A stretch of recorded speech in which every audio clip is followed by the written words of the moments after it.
Shalom, les femmes sans limite. Eh, les femmes. Shalom, les femmes sans limite. Amen. Nous, les femmes, on aime ça. On va nous enseigner. Papa va nous parler au nom des hommes. Nous devons être là. Tu as bien fait d'être là. Tu as fait le bon choix. En tout cas, je bénis le Seigneur pour ta présence et je bénis aussi le Seigneur pour ma présence. Je voudrais vraiment écouter. C'est moi sa femme, non? Je voudrais écouter. Que Dieu vous bénisse. Ah, je dois prier. Prions. Seigneur, nous te disons merci. Merci pour la grâce que toi tu nous fais aujourd'hui d'être en ces lieux. Seigneur, nous sommes sûrs d'une chose, tel que nous l'avons confessé, il y aura un avant et un après ce moment.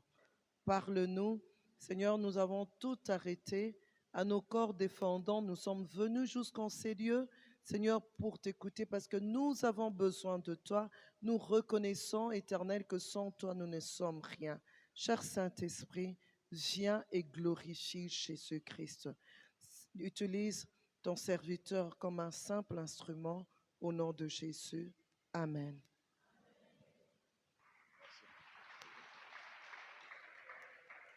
Que Dieu soit béni.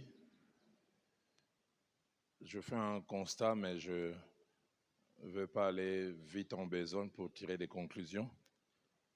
Mais apparemment, hier, à la même heure, chez les hommes, la salle était presque pleine jusqu'au bout. Les femmes sont très difficiles. Hein? C'est pour ça qu'hier, on a enseigné sur les côtés délicats de la femme et que les hommes devaient pouvoir gérer. Mais nous croyons que certaines autres sont en train de quitter leur lieu de travail et d'autres occupations et qui vont finir par nous rejoindre. Salutations à vous qui êtes dans la salle. Salutations à vous qui nous suivez aussi au travers de tous ces moyens et ces nombreuses possibilités technologiques qui nous sont accordées aujourd'hui. Alors, j'aimerais nous inviter rapidement à aller dans les Saintes Écritures et nous lisons 3 passages d'entrée.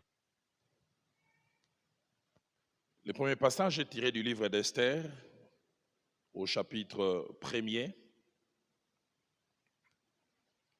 Et ma lecture va aller du verset 10 au verset 12. Esther, chapitre 1, du verset 10 au verset 12. Le 7e jour, comme le cœur du roi était réjoui par les vins, il ordonna à Mehuman, Bista, Arbona, Bigta, Abagta, Zétar et Carcas, les 7 eunuques qui servaient devant le roi Assuérus, d'amener en sa présence la reine Vasti, avec la couronne royale pour montrer sa beauté au peuple et aux grands, car elle était belle de figure. Mais la reine Vasti refusa de venir, car elle reçut par les eunuques l'ordre du roi, et le roi fut très irrité, il fut enflammé de colère. Lisons Proverbes au chapitre 21, et nous lirons 2 versets, les versets 9, puis les versets 19. Mieux vaut habiter à l'angle d'un toit que de partager la demeure d'une femme querelleuse. Verset 19, qui quasiment répète et amplifie ce même verset. Mieux vaut habiter dans une terre déserte qu'avec une femme querelleuse et irritable. Et nous terminons avec 2 Samuel, deuxième livre de Samuel, au chapitre 6. Notre lecture va aller du verset 16 jusqu'au verset 22.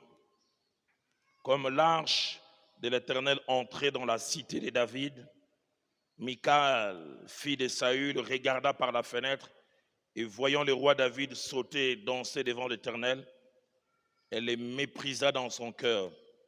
Après qu'on eut amené l'arche de l'Éternel, on l'a mis à sa place au milieu de la tente que David avait dressée pour elle. Et David offrit devant l'Éternel des holocaustes, des sacrifices d'action de grâce. Quand David eut achevé d'offrir les holocaustes et les sacrifices d'action de grâce, il bénit le peuple au nom de l'Éternel des armées. Puis, il distribua à tout le peuple, à toute la multitude d'Israël, hommes et femmes, à chacun un pain, une portion de viande et un gâteau de raisin. Et tout le peuple s'en alla chacun dans sa maison. David s'en retourna pour bénir sa maison, et Michal, fille de Saül, sortit à sa rencontre. Elle dit, et j'aurais bien voulu écouter le ton avec lequel elle parlait, quel honneur aujourd'hui pour le roi d'Israël de s'être découvert aux yeux des servants et de ses serviteurs, comme se découvrirait un homme de rien. David répondit à Michal, c'est devant l'Éternel qui m'a choisi de préférence en ton père et à toute sa maison pour m'établir chef sur le peuple de l'Éternel, sur Israël. C'est devant l'Éternel que j'ai dansé.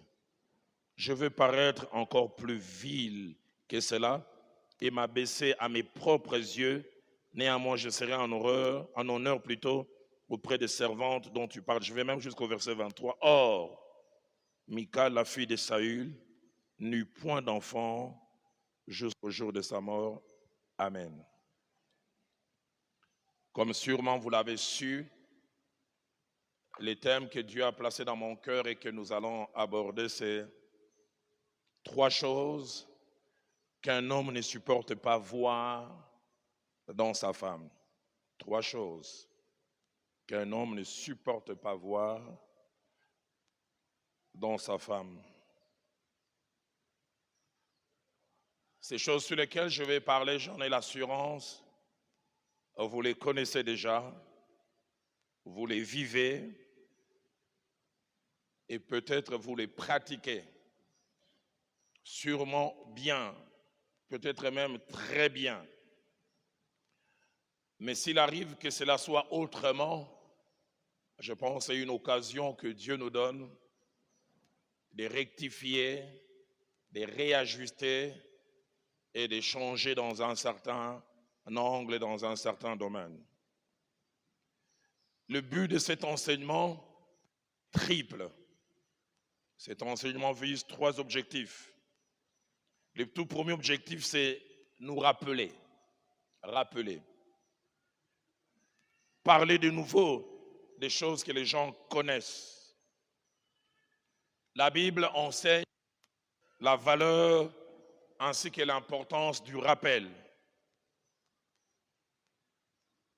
Pensez-y, le livre de Deutéronome qui contient 34 chapitres n'a seul comme objectif que de rappeler la loi.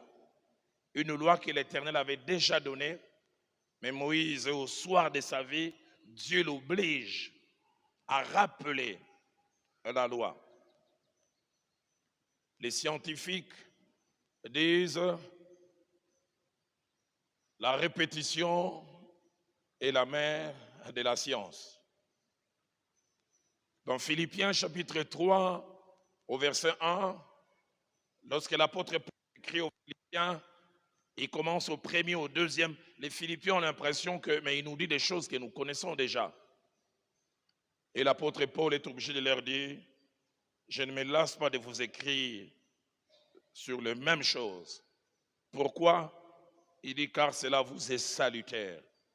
La version française courant dit, il ne m'est pas pénible de vous répéter ce que j'ai déjà eu à écrire ou à dire. Pour vous, cela vaut mieux. Combien la répétition. Mon épouse et moi, on est parents depuis bientôt 28 ans avec notre fille aînée. Mais pour qu'elles aient certaines valeurs qu'elles ont aujourd'hui, il a fallu répéter encore. Celui qui le fait des fois a tendance à se lasser, mais combien c'est important pour la personne qui entend. Deuxième objectif de cet enseignement, c'est avertir. Lorsqu'on parle d'avertissement, l'avertissement, c'est ouvrir l'intelligence de quelqu'un en attirant son attention sur un danger potentiel, un danger existant, afin qu'il puisse l'éviter.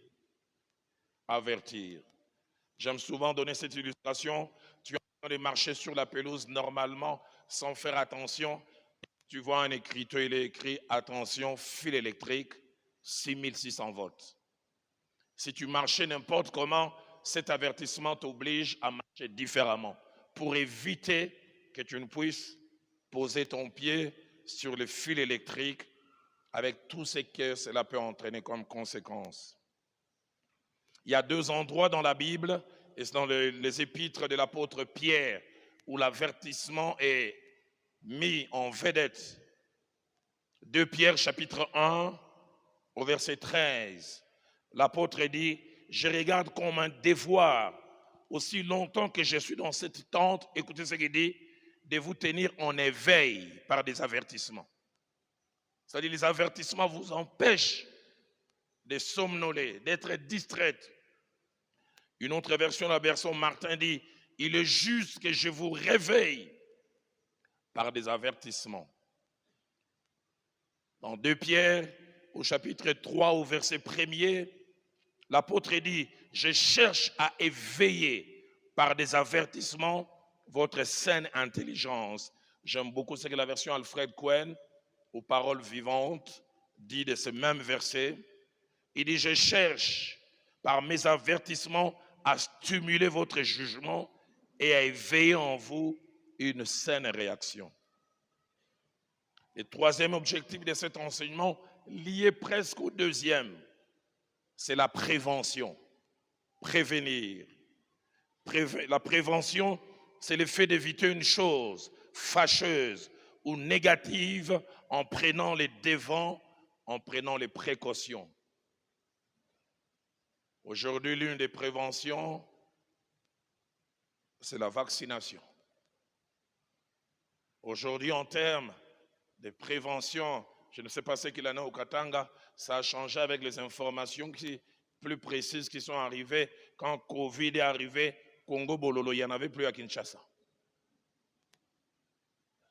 Les gens en ont bu, d'autres en ont purgé. Prévention, parce que personne ne voulait être frappé par ce mal.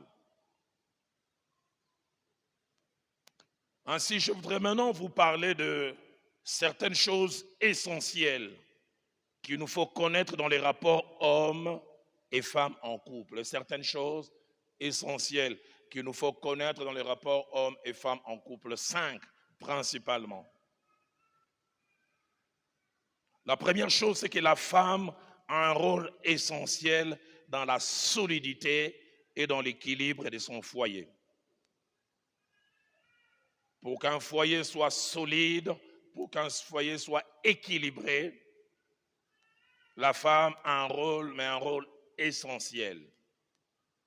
Le sage le dit dans Proverbe au chapitre 14, au verset 1er, un passage que nous connaissons. Il dit, la femme sage, elle bâtit sa maison. Qu'est-ce que la femme sage? La sagesse dont il est question, c'est quelqu'un qui a des connaissances, mais qui les pratique.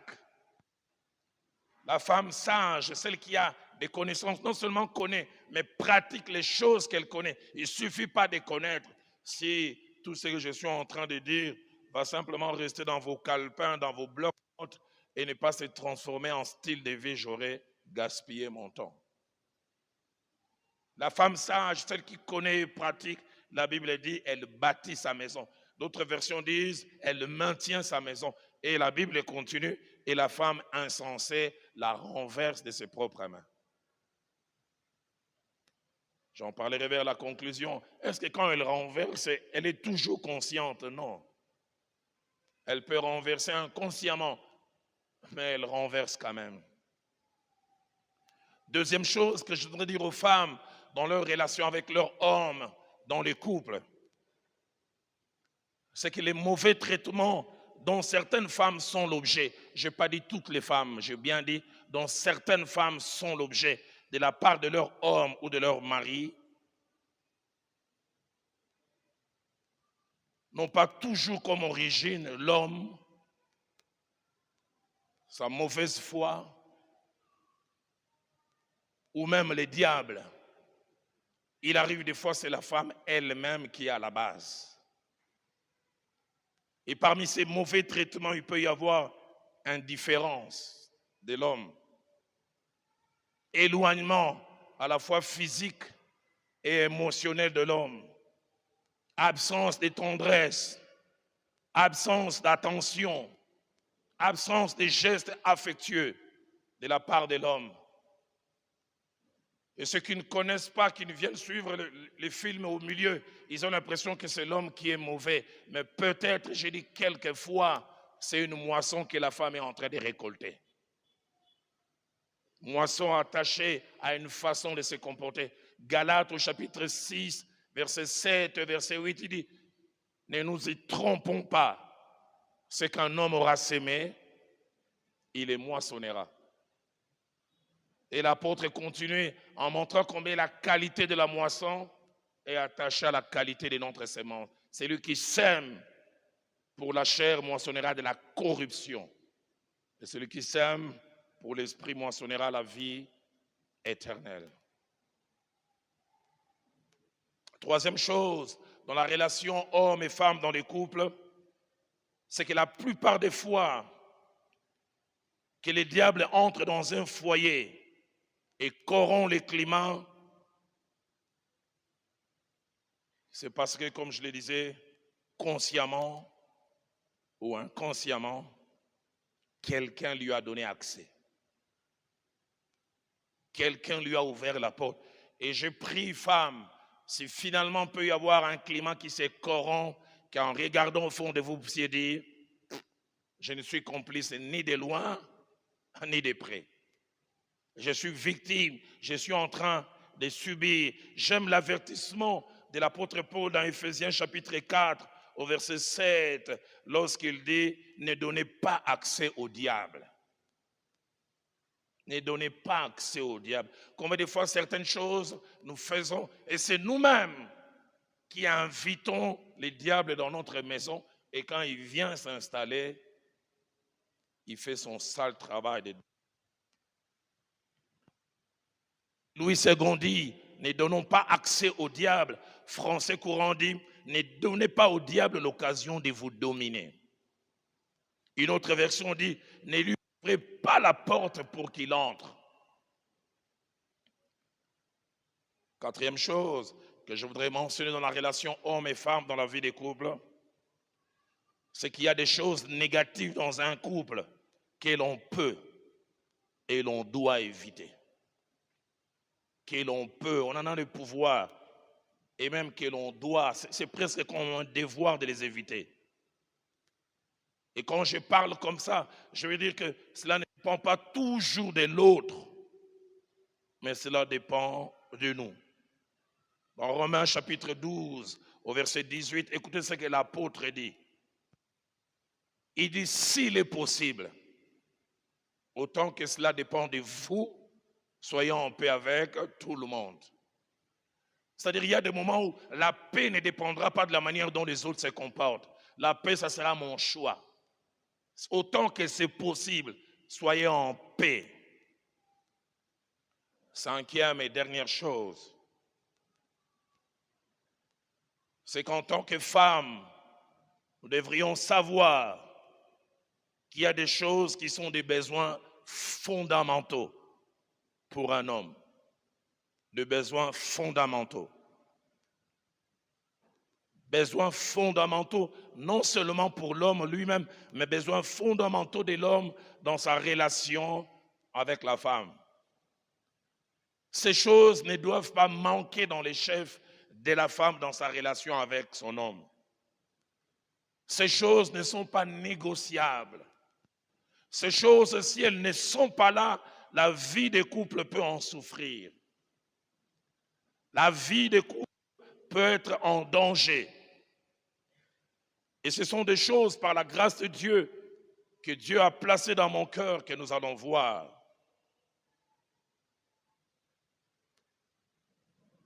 Et parmi ces choses, il y a des choses qu'un homme ne supporte pas de voir la présence. Dans Proverbe chapitre 6, au verset 16, les sages, j'aime beaucoup les figures de style qu'il utilise. Il dit l'Éternel hait ou n'aime pas 6 choses, mais il y en a 7 qu'il en a en horreur. Ces choses sont au nombre de 13.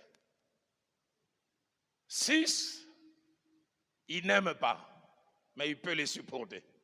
Mais 7, il en a en horreur. La version Martin dit 6 que l'Éternel n'aime pas, mais 7 qu'il a en abomination. La version français courant dit 6 qu'il déteste et 7 qu'il ne supporte absolument pas. Moi-même, je suis un homme dans le mariage, 57 ans de vie, 29 ans de vie de couple au octobre prochain et 30 ans l'année prochaine. Dans le ministère depuis plus de 33 ans. Dans le ministère pastoral, ça fait bientôt 31 années.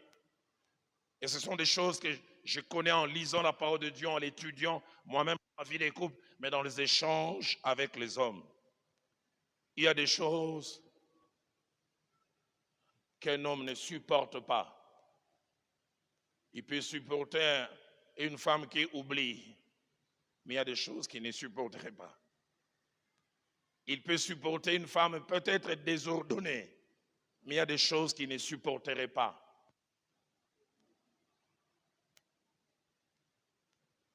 Et parmi ces choses, la première qu'un homme ne supporte pas, c'est une femme qui les contrarie. Une femme qui les contrarie. Lorsqu'on parle des contrariés, cela cache 5 idées. Pardonnez-moi, 3 idées plutôt. Lorsqu'on parle des contrariés, cela cache 3 idées. La première, c'est s'opposer à quelqu'un, à ses opinions, à sa façon de faire et à sa façon d'être, mais en public dans le but de l'abaisser. S'opposer à quelqu'un, ses opinions, sa façon de faire, sa façon d'être. J'insiste sur l'aspect en public, mais dans le but de l'abaisser. Les hommes, tels que créés par Dieu, ne supportent pas ça. Deuxièmement, lorsque nous parlons de contrariés, c'est abaisser quelqu'un en l'humiliant et en touchant son amour propre, mais en public. Abaisser quelqu'un en l'humiliant et en touchant son amour propre, mais en public. Et les hommes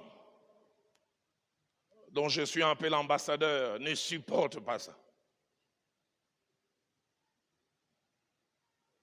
Il y a quelques années, un aîné à moi, je rentrais de Nairobi, il a tenu, je pense, durant plus de 3 mois, plus de 12 semaines, une série qui a fait beaucoup de bien à l'église à Kinshasa. Dommage qu'à l'époque, cette merveilleuse radio n'ait touché que Kinshasa et un peu Brazza, la radio Sangomalamu. Et cet aîné, que Dieu le bénisse là où il est, il s'appelle Fouti Louemba. Il avait tenu une série en lingala, parce qu'il est fort en lingala, avec 2 thématiques qu'il avait abordées. La première thématique, Oyesua Kabatata. Les choses qui font mal aux hommes. Et ça fait beaucoup de bien à la ville. Et puis après, il a tenu la deuxième partie, Oyesua Kabamama. Des genres d'enseignements pratiques dont l'Église a besoin.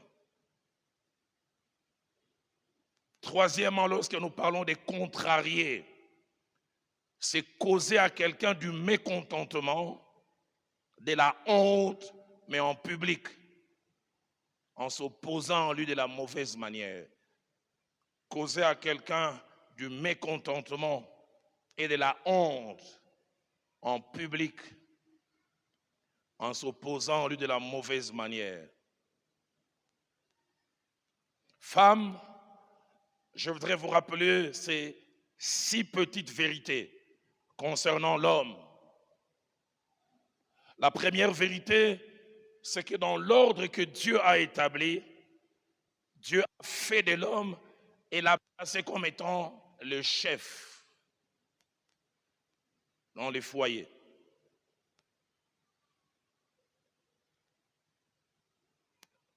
Ceux qui parlent les latins, ceux qui font les droits, diront primus inter pares. Le premier d'entre nous. Nous tous, on peut être de la même corporation, mais on lui donne un ascendant. 1 Corinthiens chapitre 11, verset 3. Je veux que vous sachiez que Christ est le chef de tout homme et que l'homme est le chef de la femme. Éphésiens chapitre 5, au verset 23, les rappelle, car le mari est le chef de la femme.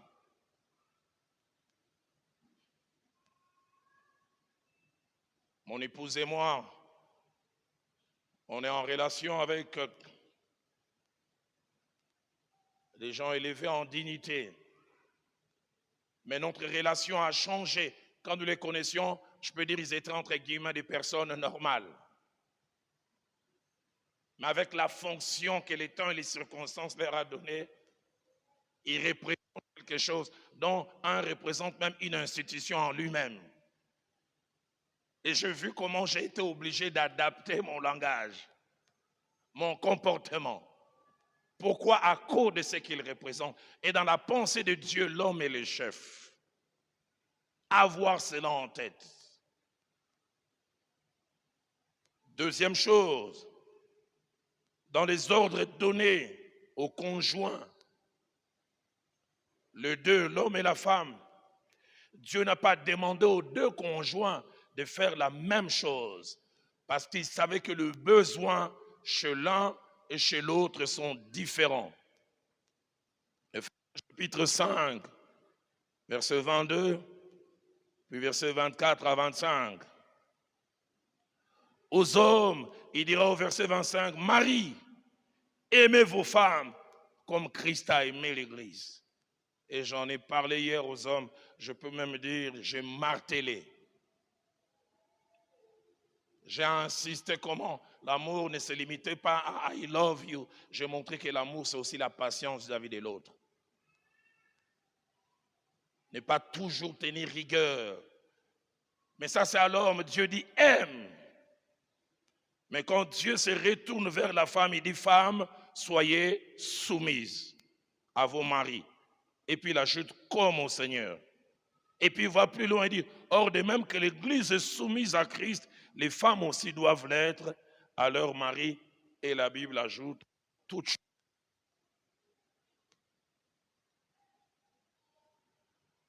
Deux personnes dans une même institution, mais des ordres différents. Troisième chose, attachée à la relation homme et femme, c'est que dans sa psychologie et dans son subconscient, pour l'homme, les regards des autres ou les regards du public comptent énormément. Je voudrais vraiment le rappeler, dans sa psychologie et dans son subconscient, pour l'homme, les regards des autres, pour lui, comptent énormément. Il y a des choses qu'un homme peut supporter, accepter, que tu lui dises que tu es comme attitude dans votre intimité en chambre, mais qui ne supporterait pas en public. Parce que dans son subconscient, tel que Dieu l'a créé, il y a des choses qu'il ne supporte pas. Dans un moment de frustration, de ras-le-bol, vous êtes en chambre, il te parle, allez, je ne te permets pas de faire ça, tu peux faire ah. Il a mal, mais le même geste, tu le fais là où il y a d'autres regards. La douleur est multipliée par 100. Et c'est comme ça que Dieu a créé l'homme. Aide-moi à dire à ton voisin, à ta voisine, si les lingala n'est pas son fort, traduit, c'est banga makambo, makambo et banga yo.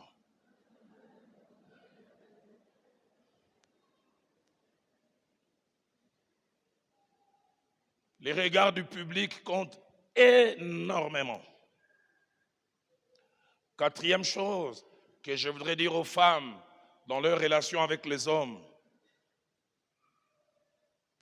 Femmes, malgré la crainte de Dieu de l'homme et malgré son amour pour Dieu, il est dangereux d'amener un homme à un point de non-retour. Il est dangereux d'amener un homme à un point de non-retour. Malgré sa crainte de Dieu, malgré son amour pour Dieu.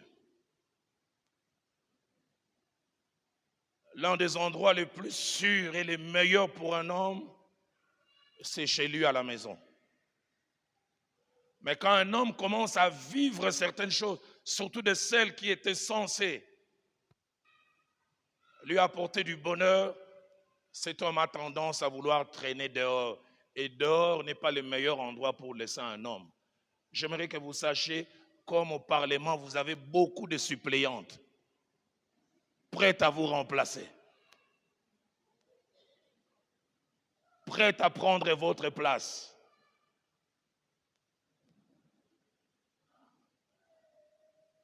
Certaines sont prêtes à aller féticher pour avoir vos maris. Mais j'insiste en disant, n'amenez pas cet homme, malgré la crainte de Dieu et son amour pour Dieu, à devenir impatient. J'aime beaucoup dans Marc chapitre 5, au verset 20, cet homme qu'on appelle le fou de Gadara. Quand est-ce qu'il est devenu fou, nous ne savons pas. Qu'est-ce qui l'a amené à la folie, nous ne savons pas non plus. Sûrement qu'il avait de la famille, femmes et enfants, qui ont eu à les manquer à cause de son état. Mais dès l'instant où Christ l'a délivré et guéri, alors qu'il voulait s'attacher à Christ, j'aime la réponse que Jésus lui dit, il dit, va dans ta maison. C'est l'endroit le meilleur pour toi. Jésus lui dit, ils t'ont manqué depuis longtemps. Retourne, va jouer ton rôle. Retourne, va occuper ta place. Femmes, gardez vos maris à la maison. Un homme me disait un jour, ma femme me met tellement mal à l'aise que chez moi, désormais, je joue deux rôles, réfectoire et dortoir. Je reviens simplement pour manger et pour dormir. Et même pour ne pas affronter la deuxième chose que je mentionnerai tout à l'heure, je m'arrange à rentrer le plus tard possible. Cinquième et dernière chose, c'est que l'un des états les plus pitoyables dans un couple, c'est lorsque le mari commence à rester avec sa femme seulement à cause du Seigneur.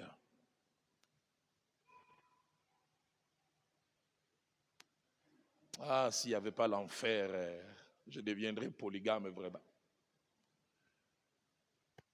Ah, si Dieu ne frappait pas. C'est l'un des pires états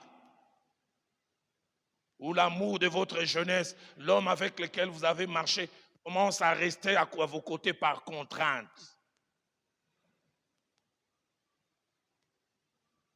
Peur d'aller en enfer, peur du qu'en dira-t-on, peur de l'effet que ça peut avoir sur les enfants. Pire état. Et là, j'ouvre une parenthèse pour parler franchement aux femmes et dire, comme sixième chose, c'est que l'une des grosses, pour ne pas dire grossières erreurs que plusieurs femmes chrétiennes commettent, c'est de croire que cet homme, quoi que je fasse, parce qu'il est enfant de Dieu, il ne me quittera pas. Et la plupart des femmes chrétiennes, c'est l'erreur que vous commettez. Je peux faire n'importe quoi. Il craint Dieu. La présentation extérieure, tu ne te présentes pas bien. Tu te réveilles le matin, les quinois disent plein de petits. Visiteurs aux yeux. Le mari revient à 13h, il te trouve encore à robe de nuit, plein de petits. Dans ton cœur, tu dis, même si je ne suis pas présentable, et Dieu. Et pourtant, tu ne sais pas quand il arrive au bureau, il voit cette petite secrétaire qui entre et dit, oh, abotama toi kita. Elle est née où elle a atterri. Un homme est rentré un jour à mon bureau et dit, pasteur, prie pour moi. Chaque fois que je vois ma femme, à cause de sa négligence extérieure, j'ai l'impression qu'elle est au brouillon. Mais la petite secrétaire, là, elle est au propre. J'ai chaque fois attiré à lui faire la cour, mais la crainte de Dieu. Cette crainte de Dieu peut lâcher un jour. N'amenez jamais vos hommes à l'extrême. Et je voudrais insister auprès des chrétiennes. J'encourage les hommes à ne pas divorcer, mais ne tombez pas dans les pièges de l'assurance maximum. Quoi que je fasse, même si je lui réponds mal, même si je fais ceci, il craint Dieu. Mon épouse et moi, on a connu une histoire de cette femme qui a failli faire des crises de folie. Son mari avait ses faiblesses. Son mari, des fois, commençait à tromper un pudique. Mais dans sa façon de se comporter, j'ai appris des fois, elle giflait son mari. D'où viens-tu? Pars! Ça pousse sur le verset que personne ne sépare ce que Dieu a uni. Les amis qui ont assisté à la scène ont dit, elle est restée comme folle durant 10 minutes. Les jours où le mari a fait réunir la famille, tout chrétien, enfant de Dieu, il a dit, je vous ai réunis pour vous dire, on divorce. La femme a d'abord rigolé. Elle ne croyait pas de ses yeux.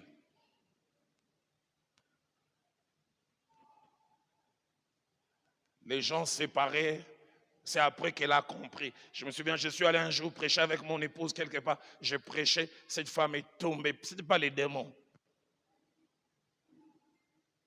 Tous les regrets. Aide-moi à te retourner vers ta voisine de gauche et de droite. Ne lui dis rien. Dis seulement comme moi je dis. Hé, hé, hé, hé.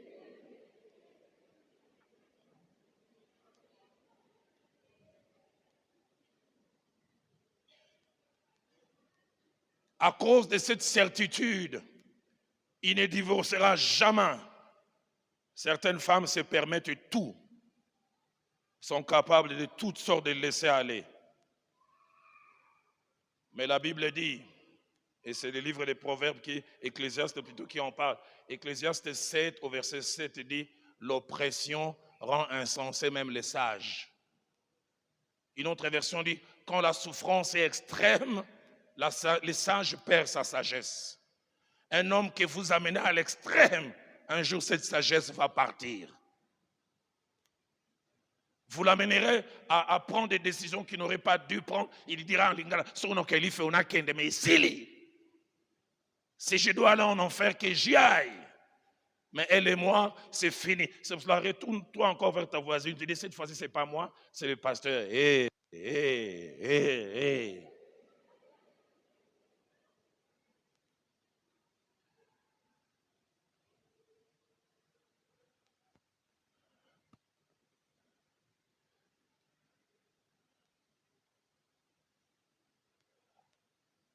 Septième chose que je voudrais dire, c'est que si le respect, c'est-à-dire les témoignages de considération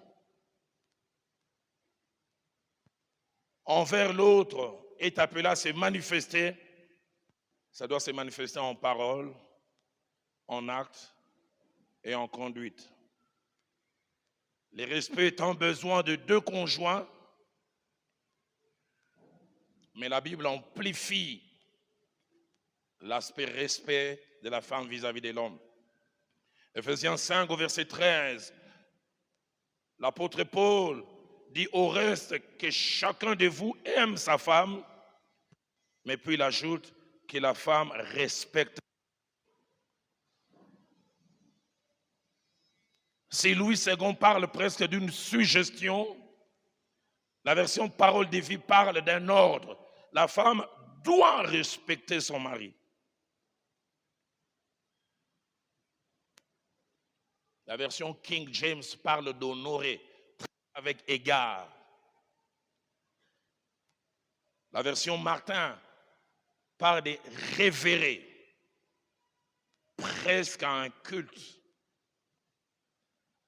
Femme, ignorer ces points, les négliger et ne pas tenir compte de cela, c'est courir un danger.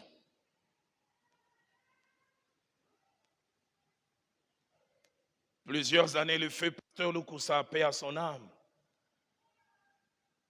il est venu enseigner aux hommes et aux femmes des réunions de couple.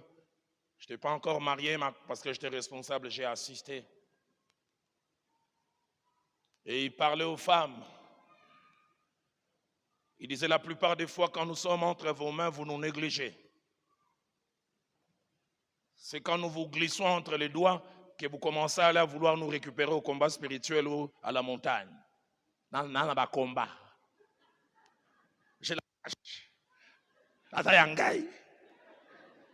Mais quand j'étais là, tu me traitais comment?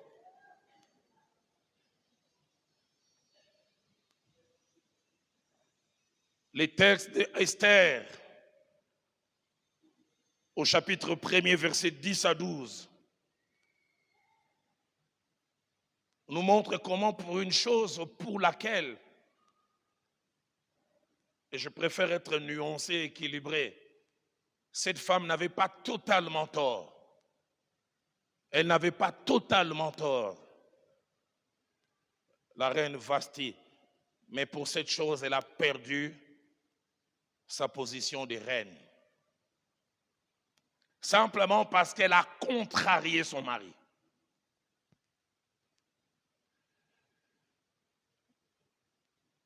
Le verset 10 à 11 d'Esther 1er nous montre que ce mari a invité des gens à une grande fête et ils sont allés dans des excès. Ils ont bu. Sûrement, ils ont perdu les jugements. Ils ont commencé à franchir les limites. L'euphorie est à son comble. Et la Bible dit, il demande d'amener en sa présence la reine Vasti. Il n'est pas allé lui-même. Il a envoyé les eunuques.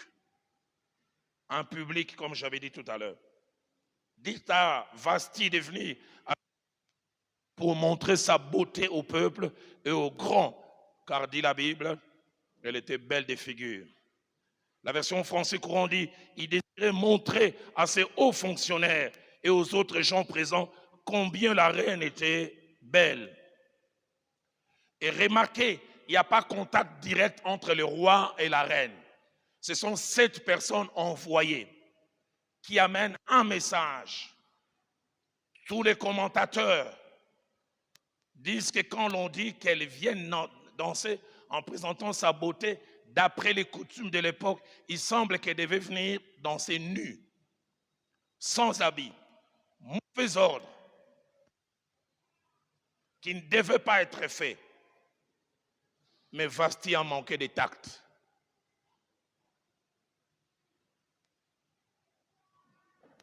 La Bible dit, elle a répondu durement aux envoyés. Je ne viens pas. Elle avait raison de ne pas aller. Sa beauté, sa nudité, c'était pour son mari, pas pour tout le monde. Mais si elle avait de la sagesse, elle aurait pu dire, dites au roi, j'ai écouté l'ordre, est-ce qu'il peut venir? Est-ce qu'il peut venir? Et quand il viendrait dans l'intimité, non, ce que tu me demandes, non, chérie. Mais Vasti, au lieu de faire ça, bokende koyeb se na koyate. Ngai.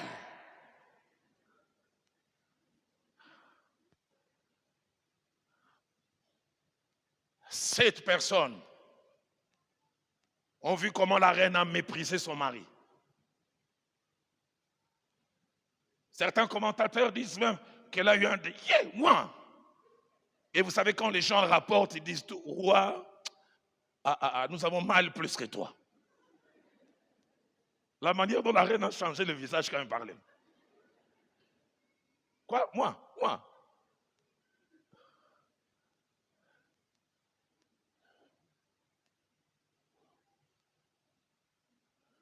Le problème n'est pas dans le fait de ne pas obéir.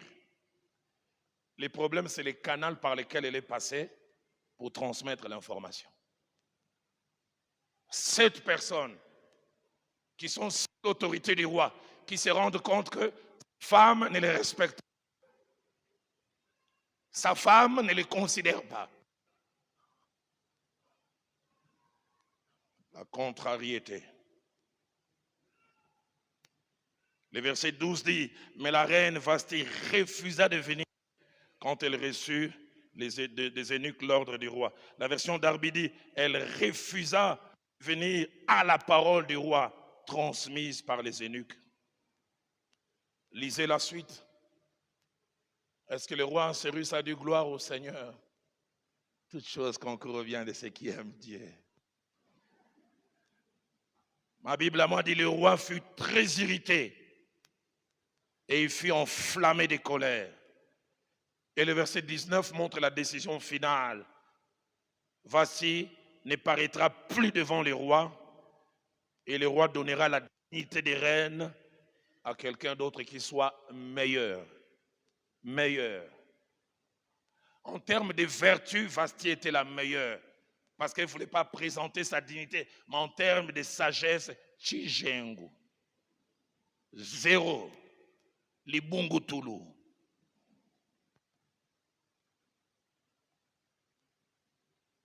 Deuxième chose, qu'un homme ne supporte pas et ne supporterait pas de voir chez sa femme, c'est avoir une femme querelleuse.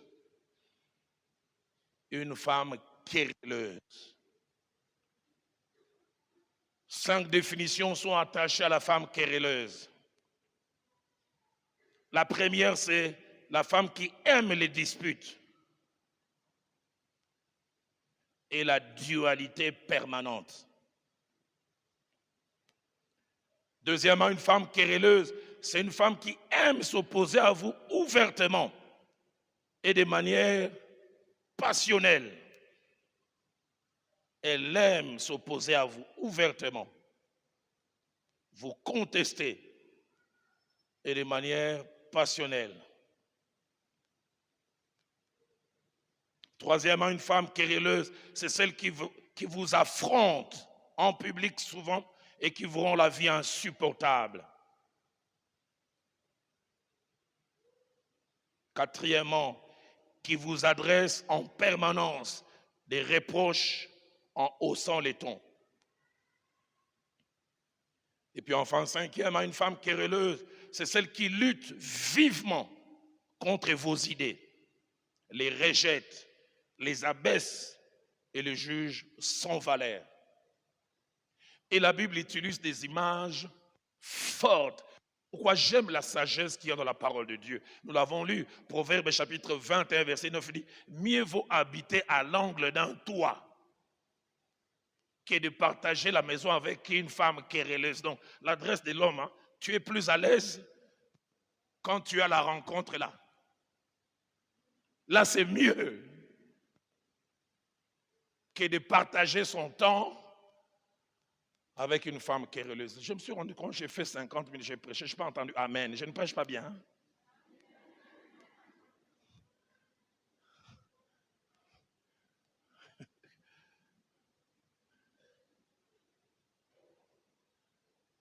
La version parole de vie dit, vaut mieux habiter dehors que loger avec une femme qui aime des disputes.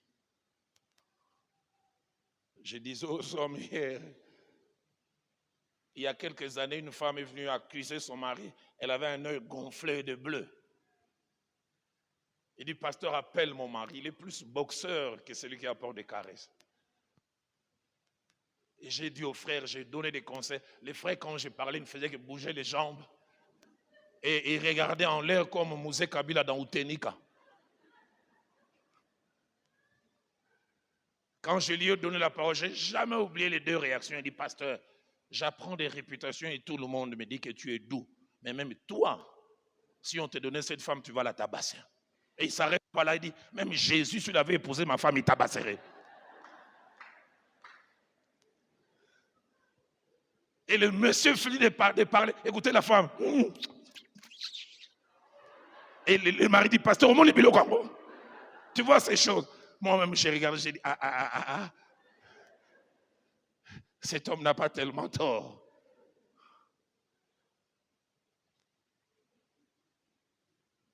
Le verset 19 ajoute, mieux vaut habiter dans une terre déserte.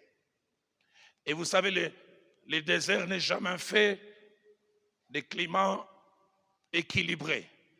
Dans le désert, les jours, il fait très chaud et la nuit, il fait très froid. Mais la Bible dit, mieux vaut être là-bas, malgré les climats yo-yo, que d'habiter avec une femme querelleuse et irritable. J'aimerais que tu dises à ta voisine, moi je ne suis pas querelleuse et irritable et toi je ne sais pas.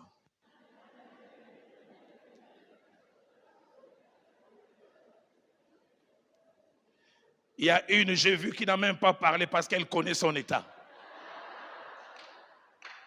C'est pourquoi j'ai fait déjà la délivrance à distance. Esprit de querelle, sors de cette femme. Ah, j'entends dans mon esprit que ton esprit de querelle parle swahili. Toka parler, ouais.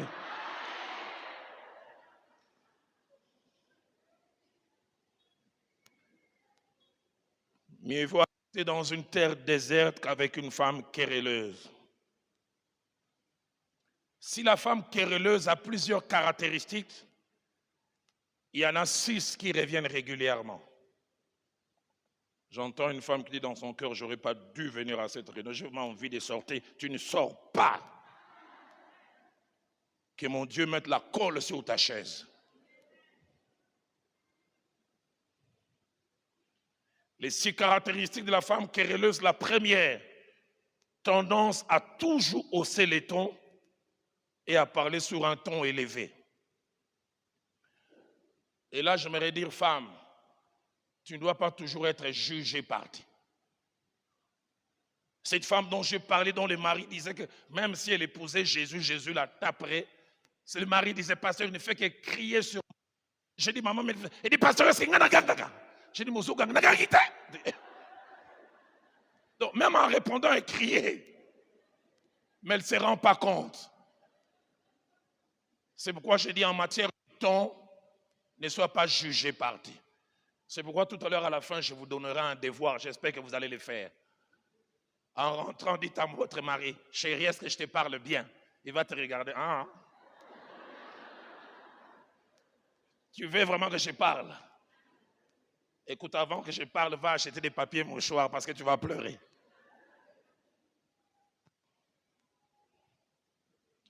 Deuxième tendance de la femme querelleuse. Tendance à vouloir toujours avoir raison et avoir les derniers mots.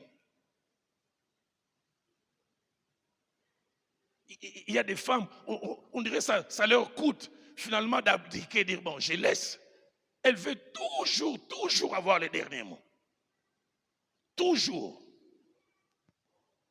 Et surtout quand elle a beaucoup étudié. Je vais te montrer en 8 points que ton argumentation ne tient pas. Et dans le premier point, il y a 4 sous-points.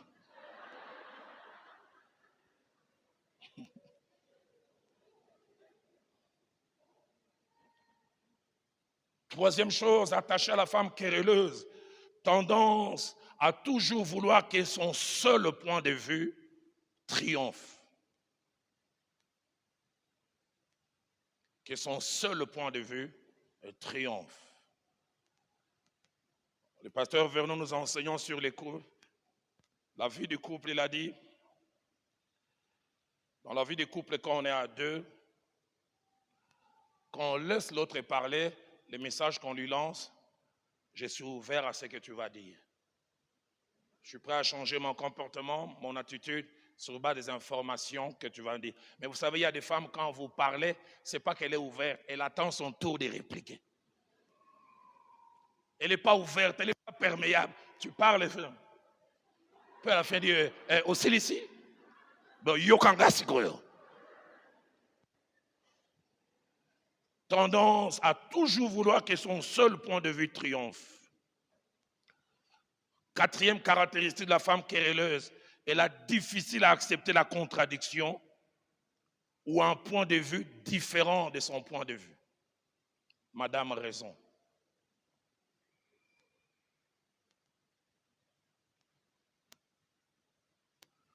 Cinquième caractéristique de la femme querelleuse,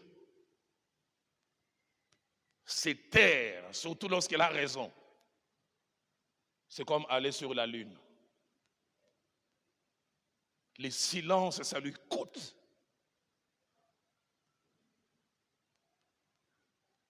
Mais quelques années dans la vie des couples, j'ai appris quelquefois, j'ai raison, mais je me tais. J'aime quand l'apôtre Paul parlant aux Corinthiens, il dit, pourquoi ne souffrirez-vous pas quelquefois l'injustice? J'aime beaucoup les récits de Salomon avec deux femmes ayant 2 enfants. Un enfant vivant, l'autre est mort et chacune réclamant l'enfant vivant et le mien. L'enfant qui n'est pas vivant, c'est alors. La femme qui avait l'enfant vivant, elle était prête à perdre son enfant, pourvu que l'enfant soit gardé vivant. C'est taire.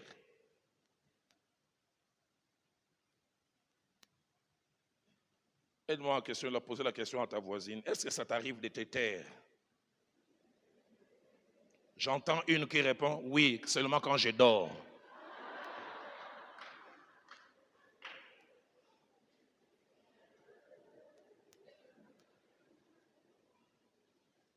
Sixième caractéristique de la femme querelleuse, elle a difficile à reconnaître ses torts et à s'excuser.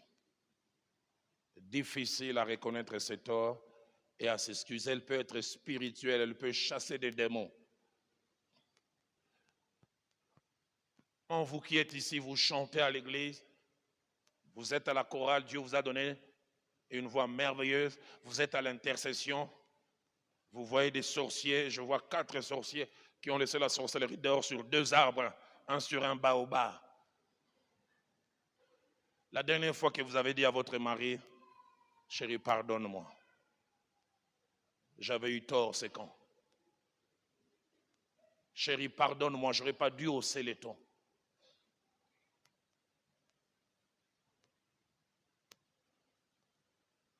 Difficile à reconnaître son tort et à s'excuser. Je me dire un certain nombre de choses qui vont m'amener à la troisième des choses que l'homme ne supporte pas. Et Dieu m'a mis à cœur qu'à la fin, on prendrait une dizaine de minutes simplement dans la prière.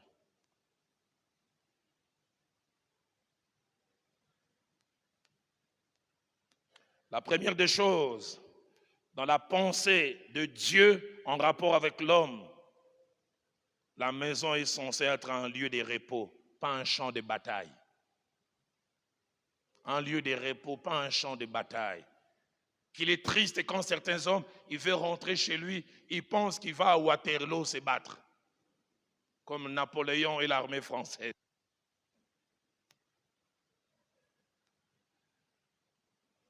Deuxièmement, les querelles répétées fatiguent, exaspèrent et découragent. Querelles répétées. Troisièmement, les querelles répétées éloignent les conjoints d'abord émotionnellement et puis physiquement. Ça l'éloigne d'abord émotionnellement et physiquement. Tu viendras nous voir, pasteur, tu cherches un entretien. Pasteur, prie pour moi, j'ai des combats, il ne me touche plus. J'aimerais te dire, est-ce que tu es touchable? Je préfère dire comme les Quinois, touchable. Ta bouche l'éloigne.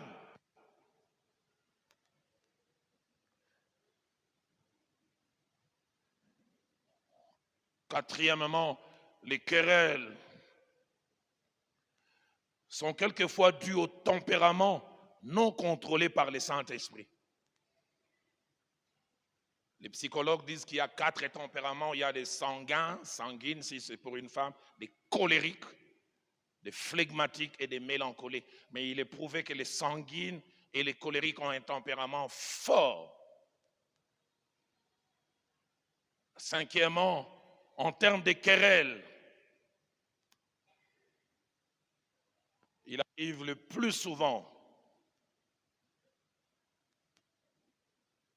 que cela est attaché au vécu de la femme, à son background, une nature héritée. Dans 1 Pierre chapitre 1er, verset 18, l'apôtre Pierre parle de la vaine manière héritée de nos parents. Deuxièmement, il arrive que les séquelles sont dues aux conséquences des choses vécues. On a été écrasé dans l'enfance. Je disais aux hommes hier, quand vous vous mariez à une femme, comme quelqu'un qui hérite une entreprise, vous héritez et les passifs et l'actif.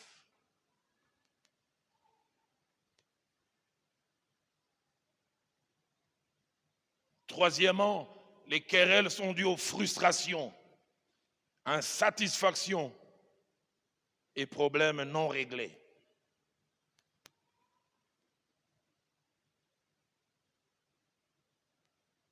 Et puis quatrièmement, les querelles, on n'en a pas toujours les deux, peuvent être aussi dues aux oppressions. L'action du diable, des mauvais esprits. Des fois, nous ignorons ça, mais c'est une réalité. 1 Chronique chapitre 21, verset 1er, parlant du comportement de David à une certaine époque en Israël, la Bible dit, les diables se leva contre Israël, mais écoutez ce que la Bible dit, il excita David à faire les dénombrements. Les diables ne voyaient pas. On a simplement vu David venir dire, on va dénombrer. Joab, son lieutenant, dit, mais pourquoi il va... David dit, il persiste, on va le faire. Les gens voyaient David, mais il y avait une force spirituelle.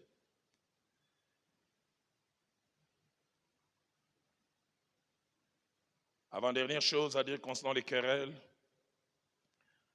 c'est que l'absence de querelles peut être une grande richesse pour les couples. Proverbe 17, verset 1er dit, mieux vaut un morceau de pain sec avec la paix qu'une maison pleine de viande mais avec des querelles. Comme pour dire, la paix elle-même, c'est une richesse qui vaut mieux que la viande.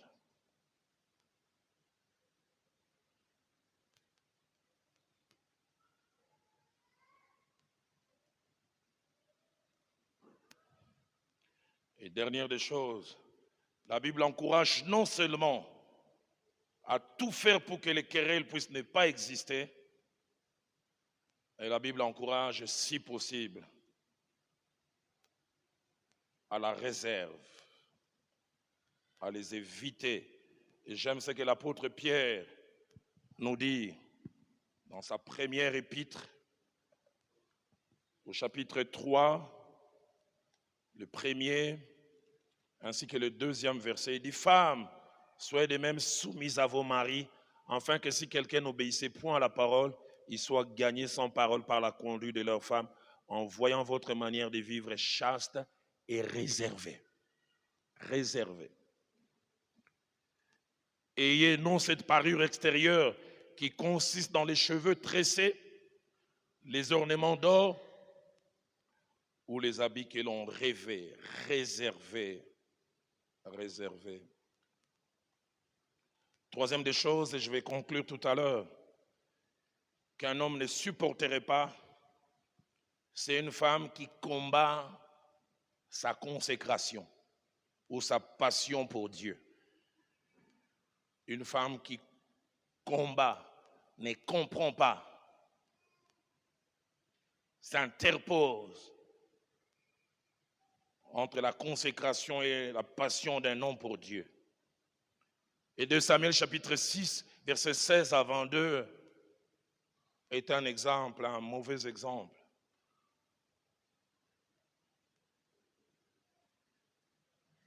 Quand on voit la façon dont Michal réagit à la façon dont David montre sa passion et sa consécration pour Dieu, on se demande d'où est venu ce couple. C'est comme si c'est un couple où l'eau et l'huile ont été mélangés.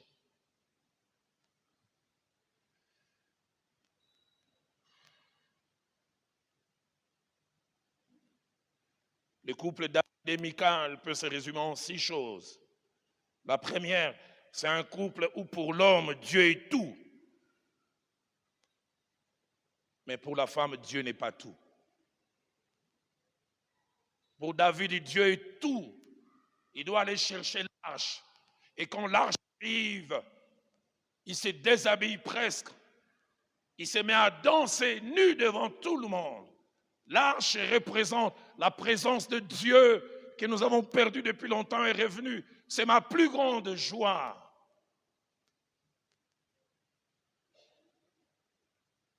Deuxièmement, le couple Michal et David, c'est le couple où pour l'homme, il est prêt à tout pour son Dieu, mais il a en face une femme qui calcule pour Dieu. Une femme à la consécration parcimonieuse. David est prêt à tout donner, Michal, pas beaucoup. Quand David danse, Michal est prêt à se moquer. Mais pourquoi tu fais de telles choses? Troisièmement, le couple Michal et David, c'est un couple pour l'homme. Les regards des hommes ne comptent pas, seul le regard de Dieu compte. Mais pour Michal, Dieu, je n'ai pas beaucoup à faire. Les quand dira-t-on comptent beaucoup. Quatrièmement, le couple Michal et David. C'est un couple où la femme, au lieu de stimuler l'homme à l'attachement pour Dieu, le décourage. Et cinquièmement, le couple Michal et David. C'est le couple où, à cause de l'attachement à Dieu, l'homme, et de l'absence de l'attachement de l'autre, la femme, l'insolence et même la méchanceté s'invitent. David danse, quand il rentre, Michal la regarde avec dédain, tu t'es abaissé comme ça. Et des querelles s'invitent. David, choqué aussi, n'a pas sa langue dans sa poche. Il dit, je n'ai même pas encore dansé, ça c'était l'entraînement.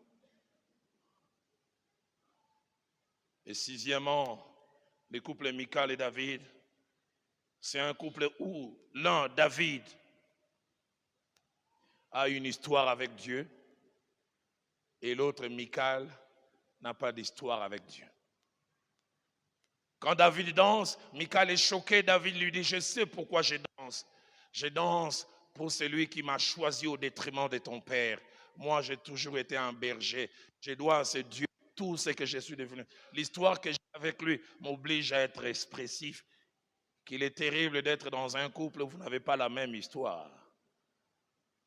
J'ai connu un couple quand il venait chez nous à Philadelphie, à Kinshasa. L'homme est extraverti. La louange commence. La femme gênée. Lui, il a une histoire. Il a grandi dans les quartiers périphériques. C'est à cause de Dieu qu'il s'est habillé. C'est à cause de Dieu qu'il a eu de bourse pour aller en Europe. C'est à cause de Dieu qu'il peut. Alors devant ces dieux, il ne sait jamais s'arrêter. J'aime souvent dire, quand vous voyez quelqu'un d'expressif, c'est que cette personne a une histoire avec Dieu. Les gens sans histoire sont introvertis.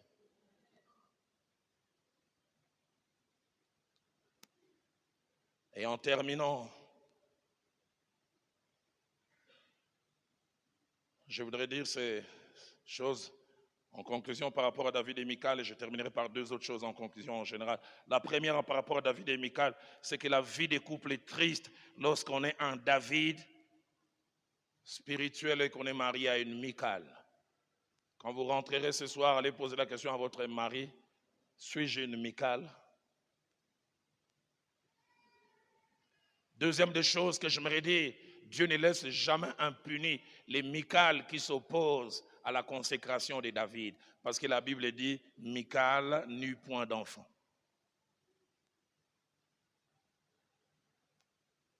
Ton mari est touché, il veut faire un don à l'église.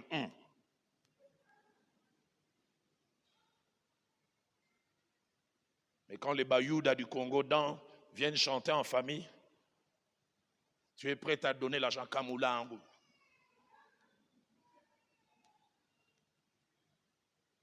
Troisièmement, parmi les raisons qui amènent les Michal à agir comme elles le font, il y a souvent l'absence des révélations et le peu de vécu avec Dieu. Quatrièmement, sans les savoir, et des fois en étant inconsciente,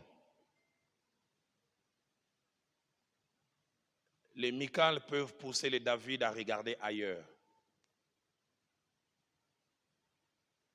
Et l'histoire montre qu'après cet incident, David est devenu froid avec Michal jusqu'à ce qu'il ait eu Bathsheba. Certains expliquent même ce qui a fait que David regarde vers Bathsheba, c'est parce qu'avec Michal à la maison, ça n'allait pas. Excuse, non, mais explication. Cinquièmement, le Dieu de la Bible change et peut changer des Michal. Et c'est pourquoi je prie que si vous êtes une Michal, que mon Dieu vous change ce soir. Enfin, que vous soyez celle qui encourage votre mari à la spiritualité. Et en terminant, alors que j'invite les musiciens à venir, prendre une dizaine de minutes simplement dans la prière, je voudrais dire une seule chose.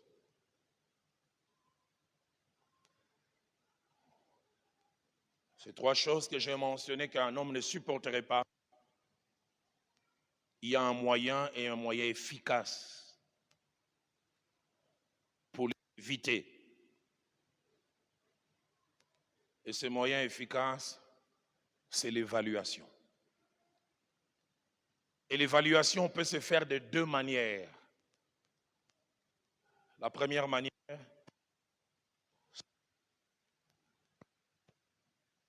l'auto-évaluation. S'évaluer soi-même. Et nous, dans notre auto-évaluation, Dieu, au travers de son esprit, est un acteur. Dans Psaume 139, verset 23 à 24, le psalmiste dit à Dieu, sonde-moi, ô Dieu, et connais mon cœur. Éprouve-moi et connais mes pensées. Vois si je suis sur une mauvaise voie et ramène-moi vers la voie de l'éternité. Combien ces check-up, cette évaluation sont d'une grande importance. Sous d'autres cieux, les personnes responsables font toujours un check-up chaque 6 mois. Tu te promènes comme ça, tu as l'impression que tout va bien. On tire un peu de sang, cholestérol, le taux de sucre, mais tu ne sens rien. Que mon Dieu vous aide à faire un check-up spirituel ce soir. Écoutez ce qu'il dit, sonde-moi et connais mon cœur. Et puis il ajoute, vois si je suis sur une mauvaise voie. Et il ajoute, ramène-moi vers la voie de l'éternité. Je prie que durant les 10 minutes, que chacune se met devant Dieu. Seigneur, par ton serviteur, tu nous as parlé. Des femmes qui contrarient, des femmes querelleuses, des Michal qui n'encouragent pas. Suis-je dans l'une ou l'autre de ces choses? Et je sais que Dieu peut vous parler. L'auto-évaluation. Mais la deuxième évaluation, c'est pourquoi je vous ai donné ça comme devoir. C'est votre entourage immédiat. C'est pourquoi je vous donne comme devoir en quittant ici. Quand vous arriverez à la maison, ne mangez pas encore. Sinon, d'abord, mangez parce que sinon l'entretien d'après risque de vous faire manquer d'appétit. Mangez d'abord, puis dites à votre homme, chérie, on nous a enseigné ça. J'aime beaucoup. Dans Matthieu chapitre 16 au verset 15, Jésus pose la question à ses disciples, qui dit-on que je suis?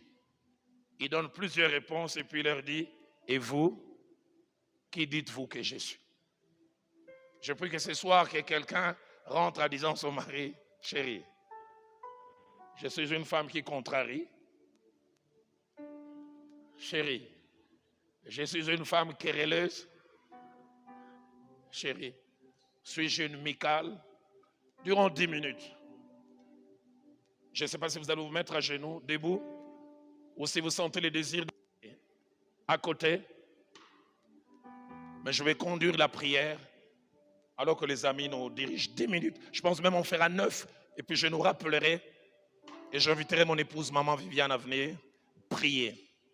Sentez-vous libre. Si vous voulez vous retirer, si vous voulez vous mettre à genoux, si vous voulez, je prie que la chorale nous conduise, alors que ces chants nous conduisent. Commence à parler au Seigneur. Bénis-le d'abord pour ce message qui t'a prévenu, qui t'a averti, qui t'a rappelé des choses. Alléluia.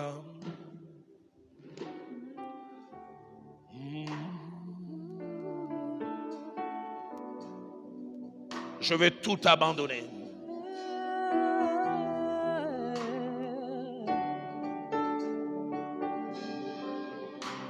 Oh,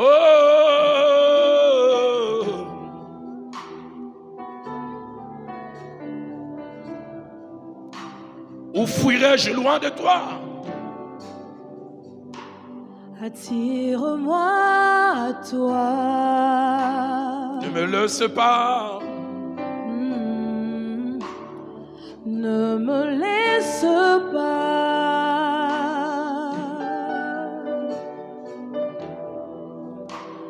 Je veux tout abandonner. Restaurer notre amitié. Et restaurer notre amitié. Je le sens dans mon cœur. Il y a une femme qui a le désir de venir prier ici devant. N'hésite pas. Attire-moi à toi. Attire-moi à toi. Jésus, ne me laisse pas. Ne me laisse pas. Oh, oh, je veux tout abandonner. Oh. Et restaurer notre amitié. Tu es mon désir et le seul. Tu es mon désir. Et je ne veux que toi, toi et toi seul. Je ne veux que toi. Rien ne peut te remplacer. Tu es irremplaçable. Oh, rien ne peut te remplacer. Dans tes bras, je suis rassuré. Dans tes bras, je suis rassuré. Montre-moi la voie. Je ne la connais pas. Montre-moi la voie. Montre-moi la voie. Celle qui ramène. Qui me ramène à toi. Oh, tu es tout pour moi. Sans toi. Sans toi. Sans toi, je ne vis. Tu es tout pour moi. Tu es tout pour moi. Garde-moi, Seigneur. Garde-moi près de toi. Tu es tout pour moi. Tu es tout pour moi.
Avant que la servante de Dieu, maman Viviane, vienne prier,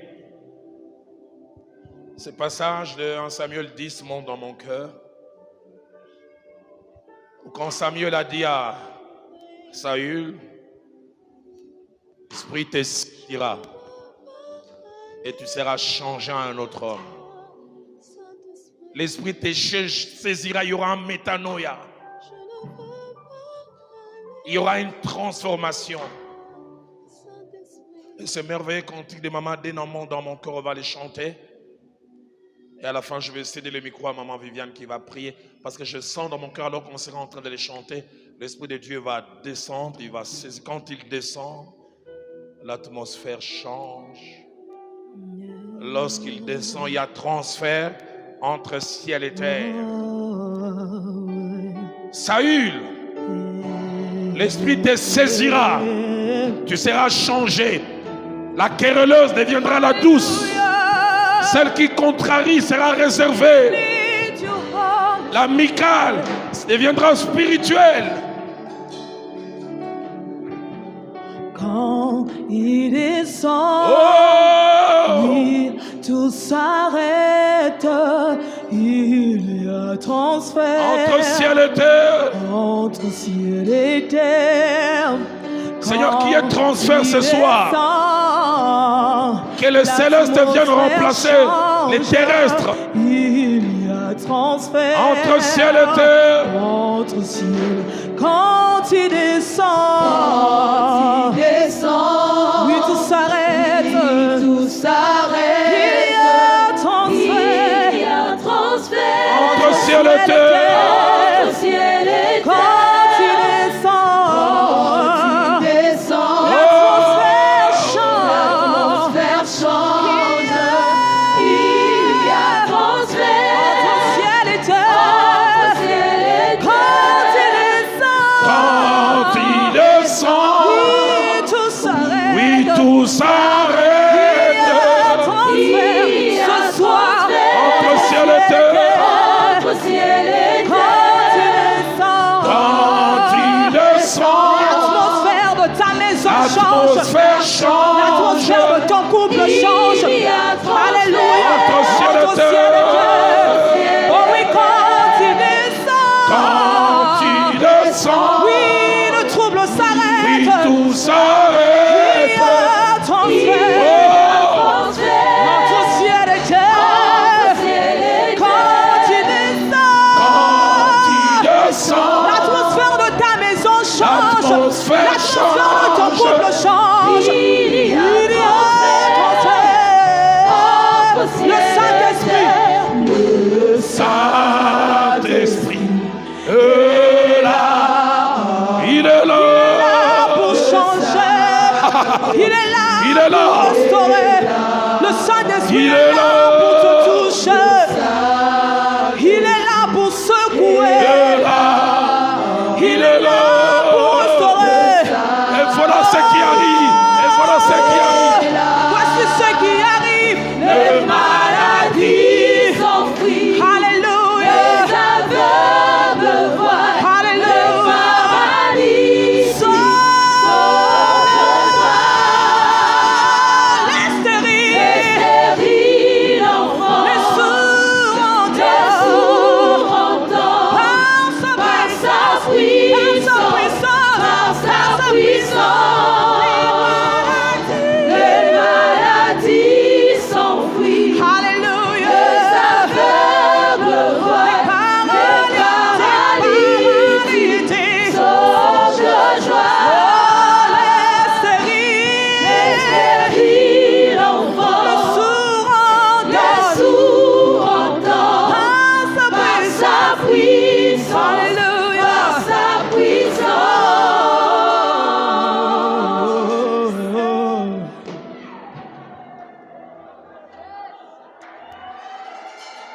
Saint-Esprit, merci d'agir. Laisse le Saint-Esprit te toucher. Laisse le Saint-Esprit te toucher.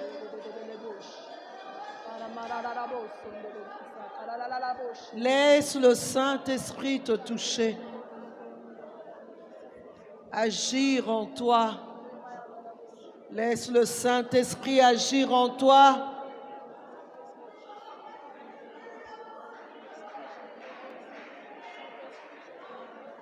Saint-Esprit, merci de faire prendre à une femme conscience, de la faire prendre conscience de ce qu'elle est réellement par rapport à la contrariété, par rapport aux querelles, par rapport au comportement de Michal.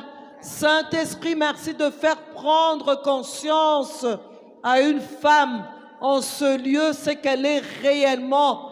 Plusieurs fois, nous avons une fausse image de nous-mêmes. Plusieurs fois, nous avons une fausse image de nous-mêmes. Mais en ce moment, le Saint-Esprit est en train de te faire prendre conscience de qui tu es réellement. Il te montre même des séquences. Il impose dans ton cœur cette réalité, cette vérité que tu es une femme querelleuse, que tu es comme Michal. Tu es une femme qui contrarie son mari. Alors, réagis à cela. C'est tellement fort en moi. Vraiment, le Saint-Esprit est en train de faire discerner à plusieurs ce qu'elles sont réellement. Des femmes querelleuses, des femmes qui contrarient leur mari, des femmes qui se comportent comme Michal, qui empêchent à l'homme de croître spirituellement, qui empêche à l'homme de s'attacher à son Dieu, qui empêche à l'homme de servir Dieu comme il se doit. Commence par demander pardon. Dis Seigneur, pardonne-moi. Seigneur, je prends conscience de qui je suis, je contrarie. Seigneur, je prends conscience de qui je suis querelleuse, une femme querelleuse. Seigneur, je réalise à quel point que je suis un frein pour mon mari par rapport à sa croissance spirituelle, par rapport à sa marche spirituelle. Seigneur, pardonne-moi. Pardonne-moi. Pardonne-moi. Il y a une qui entend même la voix de son mari lui dire, lui faire des remarques par rapport à ces choses. Demande pardon. Demande pardon, le Dieu Tout-Puissant est là. Le Dieu qui a suscité cette réunion pour toi, pour que les choses changent. Quelque chose est sur le point d'arriver, quelque chose de meilleur. Mais cette chose meilleure ne peut pas arriver tant qu'il y a ces trois choses en toi qui empêchent l'épanouissement de ton couple, qui empêchent l'évolution de ton mari, qui empêchent même ta propre évolution. Saint-Esprit, merci pour ta présence palpable. Merci, cher Saint-Esprit, pour ce que tu fais dans le cœur de plusieurs.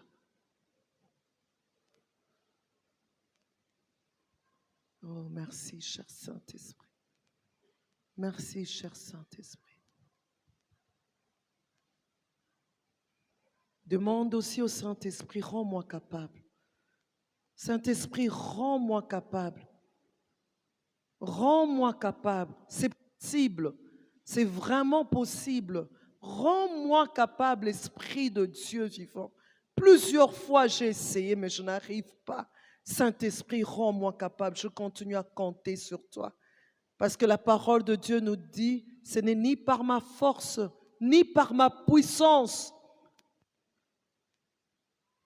C'est par l'Esprit de Dieu.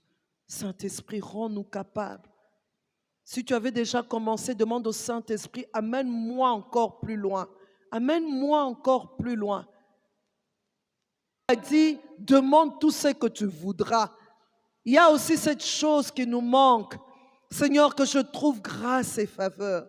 Que je trouve grâce et faveur. Que je trouve grâce et faveur. J'étais cette femme querelleuse. J'étais cette femme qui contrariait mon mari. J'étais cette femme qui empêchait à mon mari d'évoluer spirituellement. Mais Seigneur, j'ai changé, il ne croit pas. Fais-moi trouver grâce et faveur. Fais-moi trouver grâce et faveur.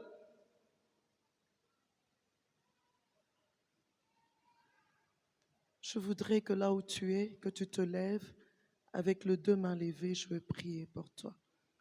Avec toi et pour toi. Si ta santé le permet, lève-toi et lève tes deux mains. Sois vraiment concentré dans la présence de Dieu. Il est là, il a parlé parce qu'il veut changer les choses. Il a parlé parce qu'il veut que ça devienne autrement. Il a parlé parce qu'il ne veut plus que le diable te garde prisonnière. Seigneur, merci pour cette parole puissante. Dans le calme, tu nous as parlé.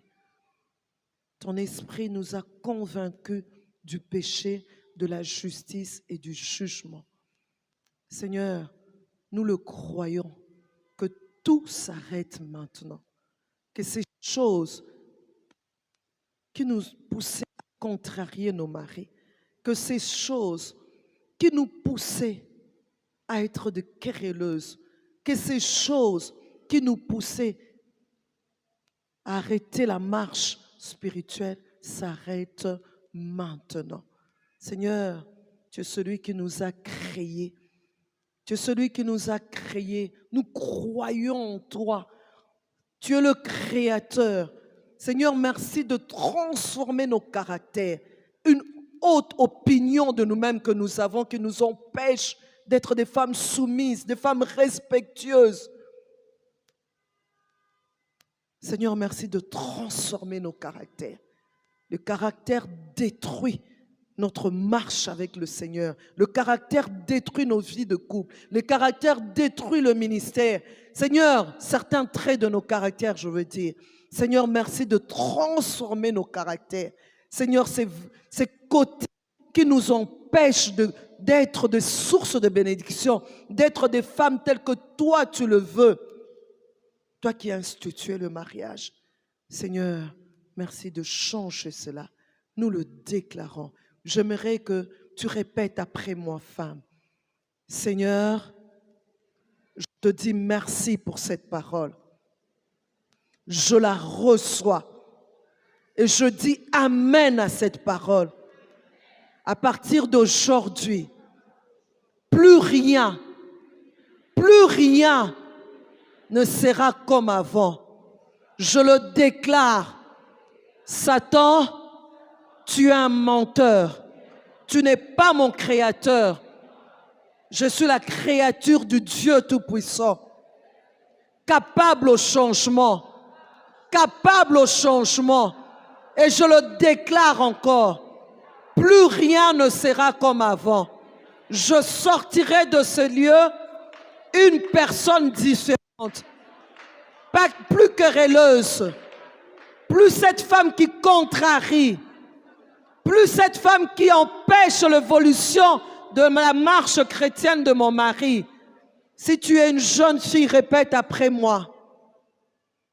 Si tu es une jeune fille, répète après moi. Seigneur Jésus, merci pour la grâce que tu me fais d'entendre ces choses avant que je ne puisse me marier.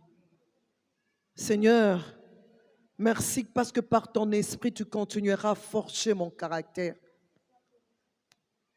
Je serai cette femme qui ne va pas contrarier son mari. Je serai cette femme qui ne sera pas querelleuse. Je serai cette femme qui servira au progrès spirituel de mon mari. Je ne serai pas une Michal. Au nom de... Que Dieu nous bénisse.